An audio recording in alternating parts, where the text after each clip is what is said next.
where you go to covenant that to get people to sign. And all this is with you, with sufficient certainty and security. I think that's an interesting point, because even here we can't agree on what's the right model to compare it with.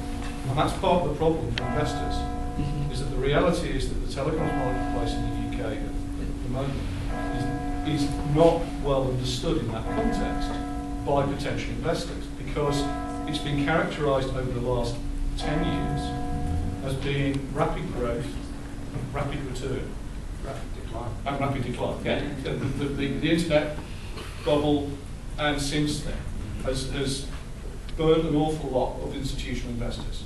They've lost money. There have been very few new businesses that have been created within that period, within the UK, at the infrastructure telecoms level, who've actually been a financial success.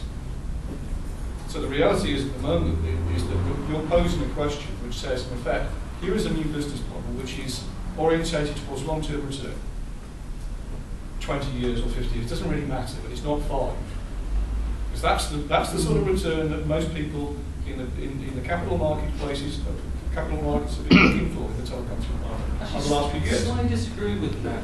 Most, not all. It depends on uptake. Yeah, sure. And this is where community engagement and giving people a real sense, and a genuine sense of ownership in the asset is a way to actually drive that. And actually, sorry to interrupt you, David, I just wonder if you have a few words to say in terms of the Newman model, because I think that has an awful lot of relevance in terms of the UK. Yeah, absolutely. I mean, Noonan was a project we were involved with over in Holland, with 7,000 homes, and we supplied the duct infrastructure for them.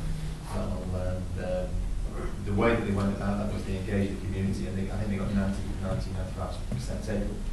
And from there, that's provided a background for the investment and the return.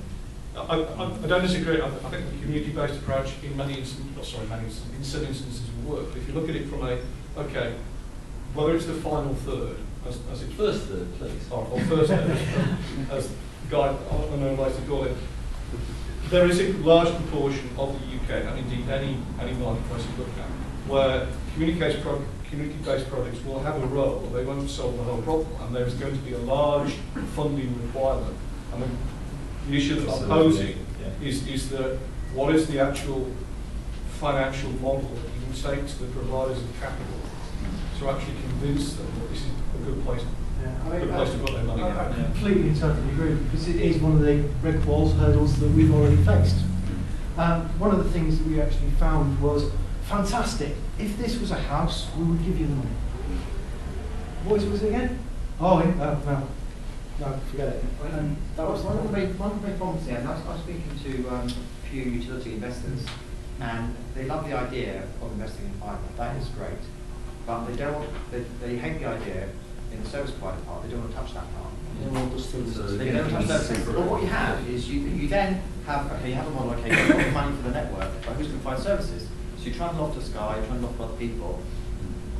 We want it all. Thank you very much. And you have a very, very hard discussion with those guys, and then you come back to square one, because then you end up having a monopolistic situation with one service provider. I think there's a lot of mindset changing that needs to go on. The transformation isn't just technological; it's about the way people look at business models. As a whole, that statement is absolutely cock on.